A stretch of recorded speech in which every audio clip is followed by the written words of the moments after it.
அலைக்கும். Welcome to Bismillah kitchen. Hi friends, எல்லாரும் எப்படி இருக்கிறீங்க? அல்ஹம்துலில்லாஹ், நாங்கள் நல்லா இருக்கோம். நீங்கள் எப்படி இருக்கிறீங்க? இன்னைக்கு டே இன் மை லைஃப் vlog தான் பார்க்க போகிறோம். மார்னிங் பிரேக்ஃபாஸ்ட் பீட்ரூட் சப்பாத்தி பண்ணியிருந்தோம். இது ரொம்ப ஹெல்த்தியானது, குழந்தைங்களுக்கு ரொம்ப விரும்பி சாப்பிடுவாங்க, கொடுக்கலாம். இப்போ நான் இதுக்கு ஒரு கப்பு சப்பாத்தி மாவு எடுத்திருக்கிறேன். அதில் கொஞ்சம் ஆலிவ் ஆயில், கொஞ்சம் சால்ட்டு சேர்த்து மிக்ஸ் பண்ணியிருக்கிறேன். பீட்ரூட் ஜூஸ் எடுத்திருக்கிறேன், அதை அதில் மிக்ஸ் பண்ணி எடுத்துக்கலாம். இப்போ அதை நல்லா நம்ம மிக்ஸ் பண்ணி நல்லா ஒரு சப்பாத்தி பதத்துக்கு பிசைஞ்சு ரெடி பண்ணி எடுத்துக்கலாம்.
மாவை ரெடி பண்ணி சப்பாத்தி போடுறதுக்கு கட் பண்ணி வச்சுக்கலாம்.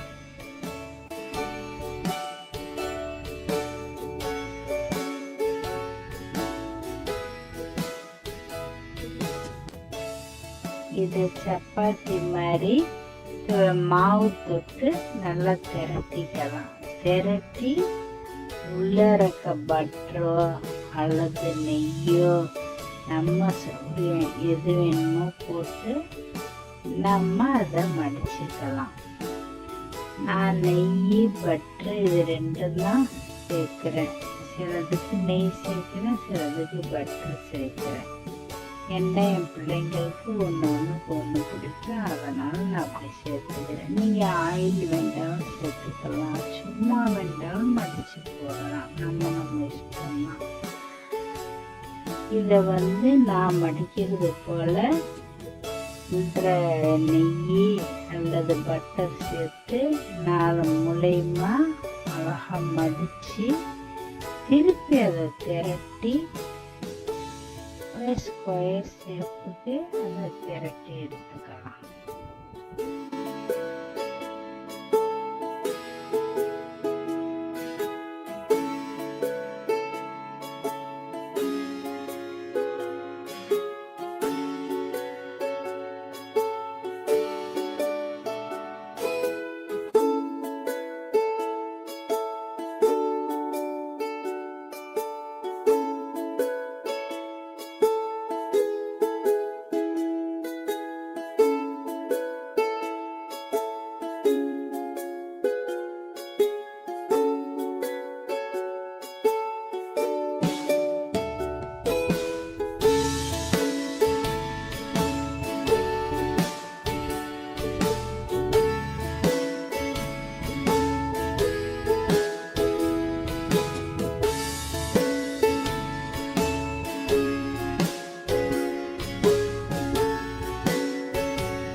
இப்போ தவால போட்டு நல்லா வாட்டி எடுத்துக்கலாம்.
ரெண்டு பக்கம் பட்டர் தடவி திருப்பி போட்டு நல்லா வாட்டி எடுத்துக்கலாம். சுவையான பீட்ரூட் சப்பாத்தி ரெடி. மார்னிங் பிரேக்ஃபாஸ்ட்டுக்கு ஈரை கிட்னி கிரேவி பண்ணியிருந்தேன். அதை மார்னிங் சாப்பிட்டு மதியானம் லஞ்சுக்கும் சாம்பாருக்கு வச்சு இதை சாப்பிட்டோம். ரொம்ப சூப்பராக இருந்துச்சு. ஹெல்த்தியான ரெசிபி. இதை ட்ரை பண்ணி பாருங்கள் ஃப்ரெண்ட்ஸ்.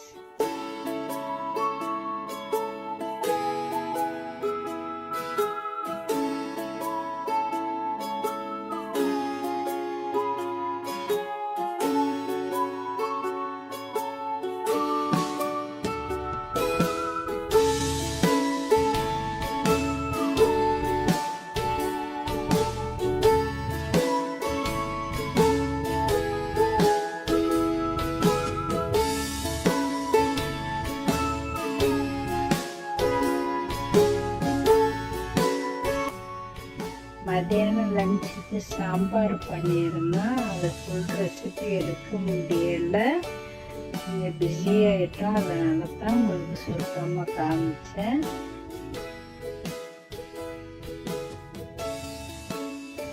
இன்னைக்கு ஈவினிங் டீ கேக் தான் பண்ணியிருந்தோம். அதுக்கு ஒரு முட்டை எடுத்து நல்லா பிளெண்ட் பண்ணி வச்சுருந்தோம்.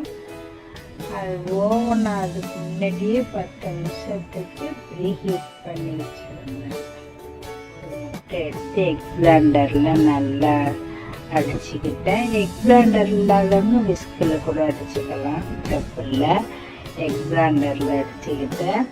1 கப்பு மைதா, அந்த கப்பால் 1/2 கப்பு சுகரு, சீனி தான் போட்டுக்கலாம், இல்லை நாட்டு சர்க்கரை வேணாலும் போட்டுக்கலாம். நல்லா சீனியை பொடி பண்ணி சேர்த்துருக்கேன். நாட்டு சர்க்கரை இருந்தால் அப்படியே சேர்த்துக்கோங்க. நல்லா பிளெண்ட் பண்ணிவிட்டு அது கூட 1/2 கப்பு, அதாலே 1/2 கப்பு மில்க் மேடு, அதாலே 1/2 கப்பு பால் சேர்த்துருக்கிறேன். 1 teaspoon baking powder, 1 teaspoon baking soda சேர்த்துருக்கேன். நல்லா மிக்ஸ் பண்ணிவிட்டு நம்மளுக்கு தேவையான அளவு சாக்கோ சிப்ஸ், நம்ம விருப்பப்படுற அளவுக்கு சாக்கோ சிப்ஸ் சேர்த்துருக்கேன். அது நம்மக்கிட்ட இருந்தால் சேர்த்துக்கலாம், இல்லைன்னா பிரச்சனை இல்லை, ஸ்கிப் பண்ணிக்கலாம். அதை நல்லா மிக்ஸ் பண்ணிவிட்டு நம்ம ஒரு கேக் மோல்டில் நல்லா ஆயில் தடவிட்டோ பட்டர் தடவிட்டோ பட்டர் ஷீட் போட்டோ நம்ம அதை உள்ளே ஃபில் பண்ணி வச்சிட வேண்டியது தான்.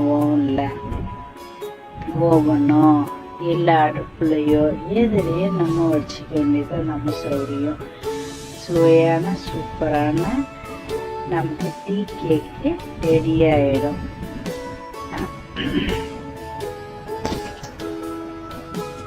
இதுக்கு முன்னாடி நான் ஒரு 10 நிமிஷத்துக்கு ஓவனை ப்ரீஹீட் பண்ணி வச்சுருக்கேன். ப்ரீஹீட் பண்ணிவிட்டு இதெல்லாம் மிக்ஸ் பண்ண நேரம் சரியாக வந்துடுச்சு.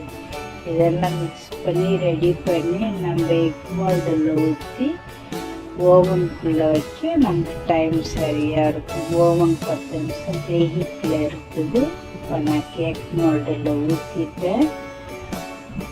ஊற்றி அதை தூக்கி ஓவனுக்குள்ளே வைக்க வேண்டியதுதான். ஓவனுக்குள்ளே வச்சுட்டா இந்த இது போட்டாச்சு, சாக்லேட் சிப்ஸும் போட்டுட்டு அதோட ஓவனுக்குள்ளே வச்சிட வேண்டியதுதான். வச்சுட்டு சூப்பராக சுவையான டீ கேக் ரெடி. இப்போ நம்ம நைட் டின்னர் இடியப்ப சோறு ஆக்க போகிறோம். இப்போ அதுக்கு தேவையானது 2 மீடியம் சைஸ் வெள்ளாரி வெங்காயத்தை கட் பண்ணி வச்சுருக்கிறேன், 2 மீடியம் சைஸ் தக்காளி, கொஞ்சம் மண்டிக்கீரை, ஒரு 4 இடியப்பம் எடுத்து உதுத்து வச்சிருக்கிறேன். ஒரு கடாயில் எண்ணெய் நெய் விட்டு நல்லா காய விட்டு அதில் வெங்காயத்தை போட்டு, இப்போ அதில் ஒரு பிஞ்சு சால்ட்டு போட்டு வெங்காயம் பொன்னிறமாக வர்ற வரைக்கும் வதக்கிக்கணும்.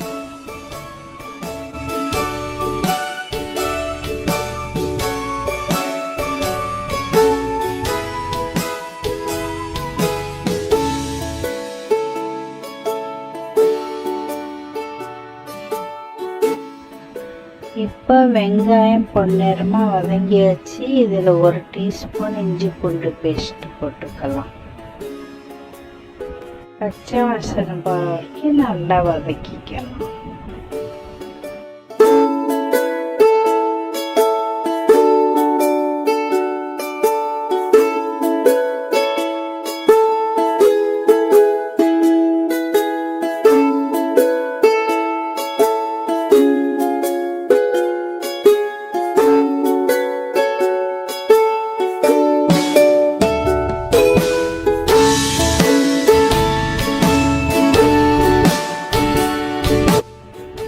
இப்போ இஞ்சி பூண்டோட பச்சை வாசனையெல்லாம் போயிடுச்சு.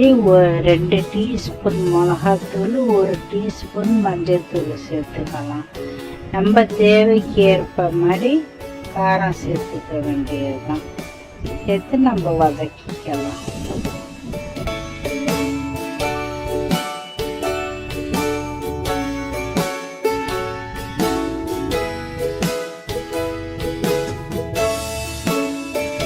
இப்போ மசாலாவுடைய பச்சை வாசனை போயிடுச்சு. இப்போ நம்ம கட் பண்ணி வச்சுக்கிற தக்காளியை சேர்த்துக்கலாம். தக்காளி வதங்கிறதுக்கு லேசாக கொஞ்சம் சால்ட்டு போட்டு நல்லா மிக்ஸ் பண்ணி விட்டுக்கலாம்.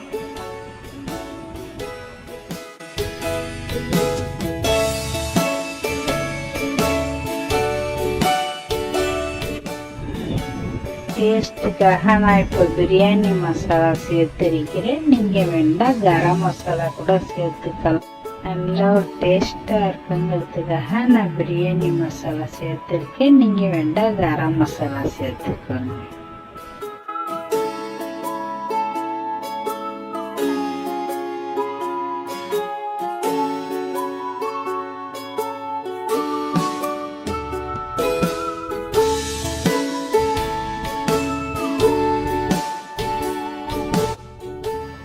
பிரியாணி மசாலாவோட பச்சை வாசனை போயிடுச்சு. நம்ம இப்போ உதிர்த்து வச்சிருக்கிற இடியப்பத்தை அது கூட சேர்த்துக்கலாம்.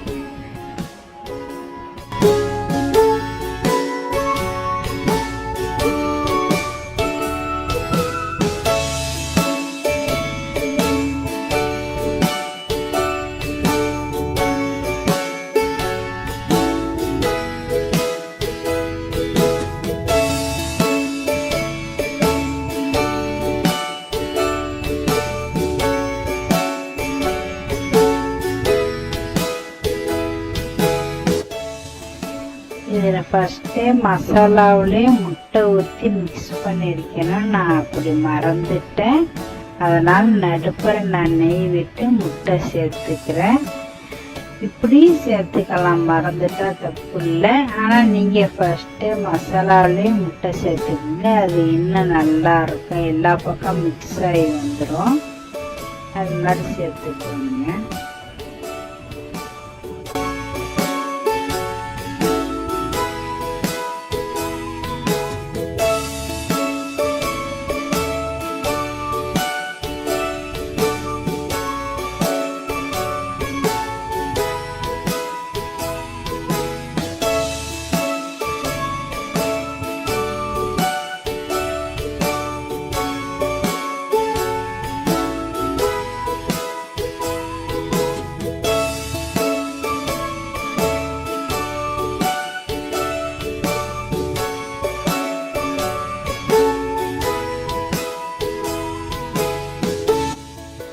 இப்போ பொலண்டு இடியப்ப சோறு ரெடி ஆயிடுச்சு. முட்டை போட்டதுனால நல்லா ஹெல்த்தியாகவும் இருக்கும். குழந்தைங்க ஸ்கூல் விட்டு வந்தால் செஞ்சு கொடுத்தா ரொம்ப விரும்பி சாப்பிடுவாங்க, ஹெல்த்தியாகவும் இருக்கும்.